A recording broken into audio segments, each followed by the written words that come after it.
తినేందుకు తిండి లేక పని చేసేందుకు ఓపిక లేక చాలామంది రోడ్లపై భిక్షాటన చేస్తూ కనిపిస్తారు. ట్రాఫిక్ సిగ్నల్స్ దగ్గర బిజీ జంక్షన్ల దగ్గర దీనంగా కనిపిస్తూ భిక్షాటన చేస్తారు. రోజు భిక్షాటన చేస్తూనే వారంతా కోట్లు సంపాదిస్తున్నారు.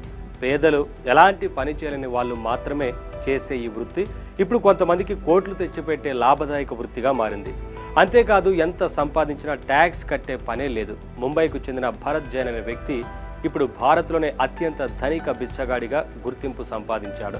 అడుక్కుంటూనే ఇప్పటి వరకు 7.5 కోట్లు సంపాదించాడు. దేశ ఆర్థిక రాజధాని అయిన ముంబైలో భరత్ జైన్ గత 40 ఏళ్లుగా భిక్షాటన చేస్తున్నాడు.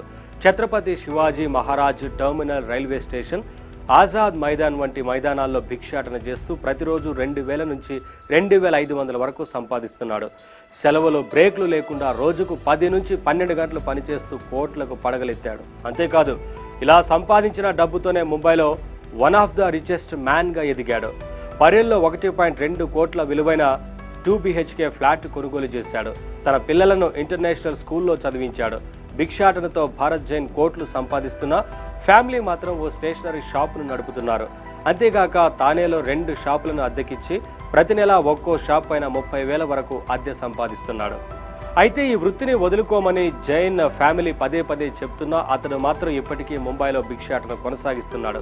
భిక్షాటన చేయడం సంతోషంగా ఉందని, దానిని వదులుకోలేనని భరత్ జైన్ చెబుతున్నాడు. అయితే తానేమి అవసరాల కోసం అడుక్కోవడం లేదని, అత్యాశ ఏం లేదని, భిక్షాటన చేస్తే వచ్చిన డబ్బుతో ఆలయాలకు విరాళాలు ఇస్తున్నట్లు తెలిపాడు. మన దేశంలో భిక్షాటన ద్వారా కోటీశ్వరులైన వాళ్ళు చాలామందే ఉన్నారు. ప్రస్తుతం భారత్లో యాచక వృత్తి వేగంగా అభివృద్ధి చెందుతోందని భరత్ జైన్ చూస్తే అర్థమవుతోంది. ప్రస్తుతం భారత్లో యాచకులు సంపాదిస్తున్న విలువ 1.5 కోట్లు ఉంటుందని అంచనా వేస్తున్నారు. భారత్లో యాచక వృత్తి చట్ట విరుద్ధం. ఇప్పటికే ప్రభుత్వం కొన్నిసార్లు యాచకులకు పునరావాసం కల్పించినా వారు ఈ వృత్తిని వదులుకోవడం లేదు.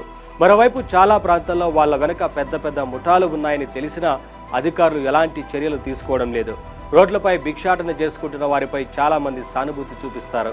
కానీ భరత్ జైన్ లాంటి వారిని చూసిన తర్వాతే వారి అసలు స్వరూపం బయటపడుతుందని పలువురు చెబుతున్నారు. సింపుల్ గా don't judge a book by its cover అనే నానుడి భరత్ జైన్ వంటి వారిలో స్పష్టంగా రుజువవుతోంది.